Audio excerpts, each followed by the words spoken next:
పాపాన్ని జయించాలంటే పాపం చేయని వ్యక్తితోనే అది సాధ్యం. అది ఎవరు? ఈ ప్రపంచంలో పాపం చేయని వ్యక్తి ఎవరు?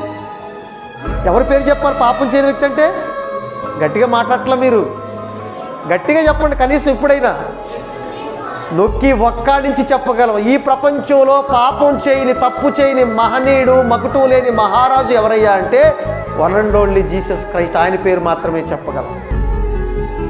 అంటే మనుషులందరూ చెడిపోతే, మనుషులందరూ కూడా పాపంలో పడిపోతే, ఈ మనుషులందరూ చీకట్లో పడిపోతే, ఈ మనుషులందరూ కూడా వెలుగును కలిగించి పాపాన్ని రక్షించటానికి, లేకపోతే మనుషులందరినీ కూడా మంచి పదవులు నడిపించడానికి ఇప్పుడు ఎవరు కావాలి?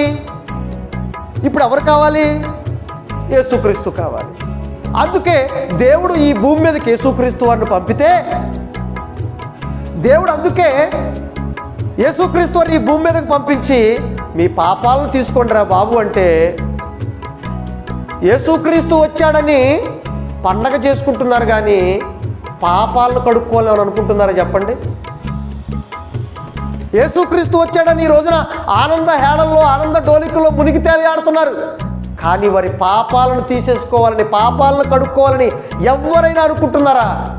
అంటే యేసుక్రీస్తు వారు ఈ భూమి మీదకి వచ్చారో, వాళ్ళు ఎందుకు వచ్చాడో తెలియదు గనక ఈ రోజున మనుషులందరూ కూడా ఇష్టానుసారంగా బ్రతుకుతున్నారు. ప్రియమైన దేవుని పిల్లలారా, ఆలోచించండి. ఇలా మనుషులందరూ కష్టాల్లో ఉన్నప్పుడు, ఇలా మనుషులందరూ కూడా పాపంలో పడిపోయినప్పుడు, ఇలా మనుషులందరూ కూడా చీకట్లో సంచరిస్తున్నప్పుడు దేవుడు మరలా మనుషులందరి మీద తన ప్రేమను చూపించి ఒక మాట చెబుతున్నాడు.